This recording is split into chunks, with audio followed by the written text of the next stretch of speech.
why wouldn't you want to save 50% on 100% satisfaction? Hi, Grandma. I played baseball today. Oh, that's great. What position did you play? First base. That's what Grandpa used to play. When our hearing wouldn't allow us to use a regular phone, it made us feel isolated. It became difficult to communicate with our friends and family. Clear Captions was an easy solution for us. Clear Captions provides captions on a phone like captioning on your TV, so you can see what the caller is saying live as they say it. Making it easy to understand and respond immediately. There is no insurance or Medicare required. Clear Captions service is provided at no cost to you through a federally funded program. We deliver, install, and train you on how to use your phone, all at no cost to you. Give your loved ones the independence and connection they deserve. Call now to see if you qualify to get a Clear Captions phone at no cost to you. Call 1-800-313-7839. That's 1-800-313-7839. Workers' comp can crush a small business. Every year it would jump 5, 10, 15, 20%, even though there was never any claims. And that's where I was struggling as a growing business. I'm very happy that I moved over to Pi for my workers' comp. From start to finish, it was extremely easy. They quickly came back to me with a plan that was affordable for me so that I can grow my company while not breaking the bank. Ask your agent or get a quote at easyaspie.com. Hello, everyone. Welcome inside Weather Command. It's something that hasn't been done before, allowing people to be part of the forecast. 7 million Americans are under a tornado watch. It's not just a forecast, it's a conversation. That spells trouble no matter how you dice it. This is a big storm for the Midwest. We could see hurricane conditions occurring simultaneously. So it really is a team approach to significant events, extreme weather that's happening, and hopefully we have a little fun along the way. Weather Command, weekdays on Fox Weather.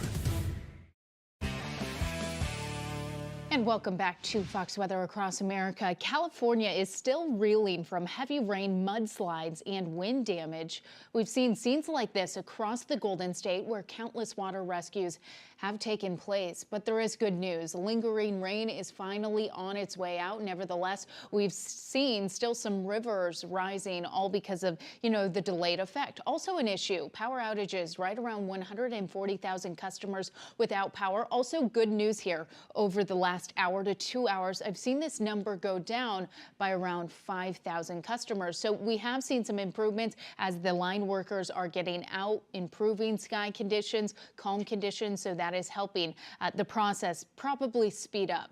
58 degrees right now in LA as you look north, 58 also in San Fran, and increasing sunshine. That's been nice to see. The opposite is happening as we look towards the state of Arizona, including in Phoenix, some light scattered rain showers and also some storms just getting going. We have expected the potential of severe weather, and we actually look at this new severe thunderstorm warning. It looks like potentially our first severe thunderstorm warning of the afternoon for this area through Southern California. There's an isolated storm that's moving right across the east. It's right along I-40. So as you head east through now eastern to Southern California, that is where we're seeing the possibility. It looks like quarter-size hail. I'm sure you're seeing some wind gusts embedded in there. That is going to be challenging as we see these storms work off to the east. So that area where we saw that severe thunderstorm warning that's active right now, it's actually moving east, even into an area that's a little bit more favorable for these severe storms. You see from Lake Havasu City south into portions of Phoenix as well as Casa Grande. That's where we have the possibility of some stronger storms this evening. Where I just showed you the severe thunderstorm warning right now, watch as those storms really start to light up as we advance it in motion and as the storms progress off to the east. I would say Phoenix, you're going to want to watch out for this severe threat by 9 o'clock this evening. Heavy rain is involved and we continue to roll off to the east. Widespread heavy rain, we continue to see that by your Thursday morning. Drying though conditions, including in Phoenix. So Phoenix, you're going to have to bear with the potential of severe weather over the next several hours. It's been starting as rain, spotty rain showers for the time being, but by 8 to 9 o'clock, that's where the round of severe weather sets in. We could see some large hail, some gusty winds before it rolls off to the east into your Thursday. As California is spending yet another day ringing out from another significant storm, crews and officials are and have been working around the clock to ensure that roads, structures, as well as residents remain safe. General Manager of Medical and Security Assistance at International SOS, Josh Dozer, joins us now with some of the latest on how his team is supporting recovery efforts in the Golden State. Josh, thanks so much for taking the time to talk to us. Obviously, it's been so busy, especially for the crews out west. So can you let us know what is the emergency management? What is that community doing out in California right now? Hi, Bridget Canna. Supplying the shelters with food, personnel, cots, blankets, and other logistics is really an ongoing priority for both evacuees and those just seeking warmth. It never ends. But there's also a constant focus to ensure communities are alerted to actual potential evacuations from riverine flooding as that evolves. Of course, each evacuation requires careful provision of shelter, food, and transportation support it as well. They're addressing cross-sector failures and interdependencies. Hospitals need water to operate. Water treatment facilities are flooded and require power. Communication towers require power and fuel for generators. This requires constant collaboration with their utilities and many different agencies. But very importantly, they are checking on the health of their vulnerable populations, particularly the elderly and those dependent upon power-assisted equipment to survive. And could you talk to us a little bit more about some of the challenges that may have been presented to your first responders, especially during these last couple of storms? Yeah, first of all, California has a great mutual aid system in the state. However, the sheer size of the impacted area can make those resources less available to be shared across jurisdictions. And they need to be allocated and reallocated on a frequent basis as the flooding evolves and shifts from river to river and point to point. It's not just the initial loss of power and transportation routes that is a concern. It's the prolonged nature of the outages that complicate or expand the cascading impacts.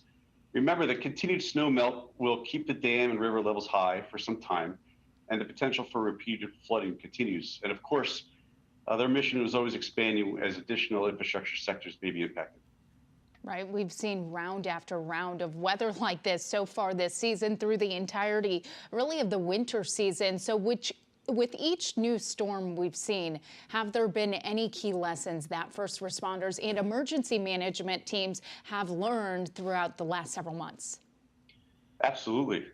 This winter has been a constant reminder of the importance of proper land use planning, not only the need to manage flooding, but to take advantage of that excess to build resilience in times of drought.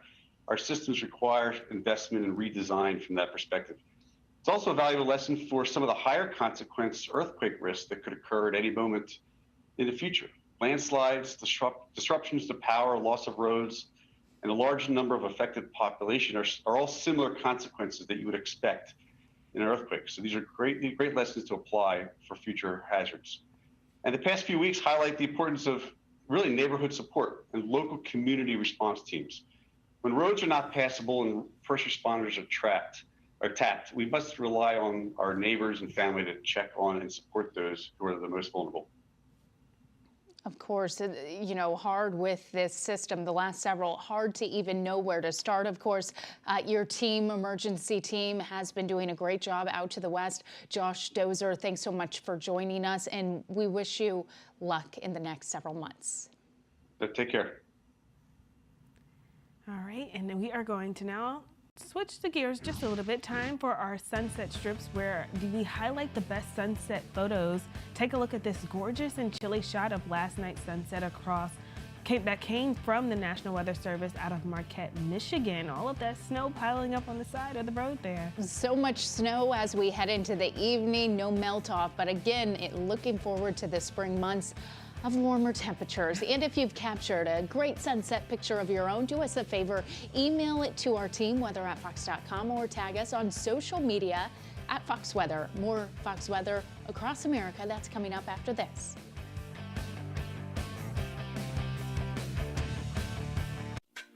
At Rue La La, feel like $1,000,000 without paying the price. Seize the deals on top names like Valentino, Vince, and more before they're gone. And Rue La La every day to score up to 70% off iconic brands. Shop RueLaLa.com today. When you have the Empower card, you don't have to make so many tough decisions in between paychecks, like pushing bald tires just a little farther.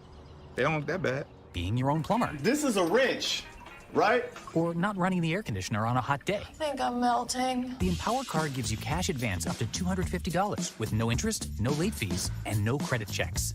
And with the Empower card, you can even get your paycheck up to 2 days faster and earn up to 10% cash back. Make the right decision. Try the Empower card today. Download the app now.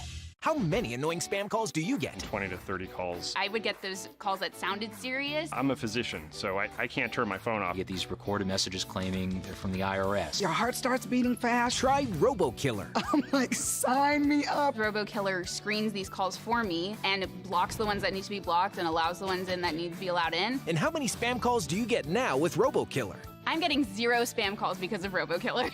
A big fat 0. RoboKiller. Download today. When your feet hurt from bunions, even a few steps can feel like a mile. And for the 1 in 4 adults who suffer from bunions, every step may be painful. And if left untreated, bunions only get worse over time. With the old way of doing surgery, bunions often returned. Lapiplasty 3D bunion correction is changing that. Lapiplasty's innovative approach realigns your toe and secures the joint to fix the root cause. There are risks associated with surgery. Find a Lapiplasty surgeon today and learn more at lapiplasty.com. At Fox Weather, no matter the situation, we've got you covered. Through the best and worst weather and everything in between. We're all in this together. Because there's nothing more important to us than keeping you safe. From morning forecasts to holiday travel, we're here for you. We have a passion for weather and a passion for people. That's why we love what we do. Fox Weather, weathering it together. And right now, live on Fox Weather, crews are working to restore power in parts of the Northeast that got smacked by that nor'easter earlier this week. The storm dumped more than 3 feet of snow in some spots and also packed high winds as well as torrential rain. And as one storm ends, another one begins. We're tracking a system moving cross-country with threats of severe storms, flash flooding, and heavy snow. We'll be with you every step of the way as we track out this storm. Welcome in to Fox Weather. I'm Bridget Mahoney. And I'm Kiana Lewis. And as you mentioned, Bridget, we do have that next storm system that we're keeping a close eye on, while we're still kind of taking in all that the nor'easter did across the Northeast. A lot of impacts. Luckily, sunshine returns for the Northeast, but again, people are still without power for so many. Yeah, and a lot are still digging out today, even after that nor'easter dumped tons of snow across the region. Check out how it looked in Burlington, Vermont earlier today. Some areas in the higher elevations even got slammed with more than 3 feet of snow. So this is as of yesterday. They were pulling out their snow plows. The snow plows were out and about, also helping out with the roadways there. But again, a lot of snow fell in those higher elevated regions. We're talking 3 feet in some areas. We look at some of the totals here that really came through. And some of the top places here: Land Grove, Vermont, 41 inches of snow since yesterday. Stony Creek, New York, 36. Even into Marlboro, Vermont, 36 inches of snow there as well. Some other areas also got in on a lot of snow. Say Massachusetts Row there, 34.9 inches. Out towards Greenville, New Hampshire, 33 inches too. Now, what I will say is that this nor'easter is starting to wrap up. It's moved off towards the Atlantic and continues to do so. But as it does that, we are getting in on some very windy conditions behind this nor'easter that continues to move in across the Northeast. A lot of these areas where we have temperatures sitting in the 40s and 30s actually feel much cooler because of those high winds that are currently moving through. And the winds also cause a problem when it comes to our power outages as well. A lot of states off to the north in the New England region are still without power. We look at areas like New Hampshire. While this number is still sitting pretty high at 38.3 thousand customers without power, it has decreased over the last hour or so, which is some good news. Maine, 15,000 folks. Out towards New York, 12,000 customers without power. It's all because of these high wind gusts. 66-mile-per-hour winds being recorded out of Mount Washington, New Hampshire. Over towards Dennis, 60-mile-per-hour winds there. Provincetown, Massachusetts, also seeing some higher winds too. And as we look at the current winds right now, they're still coming in now out of the northwest at around 40 to almost 30 to 40 miles per hour in a lot of these areas. You see that out towards Concord, 36 out towards Boston, a little closer towards the Cape, 28,000 mile per hour wind gusts being recorded there.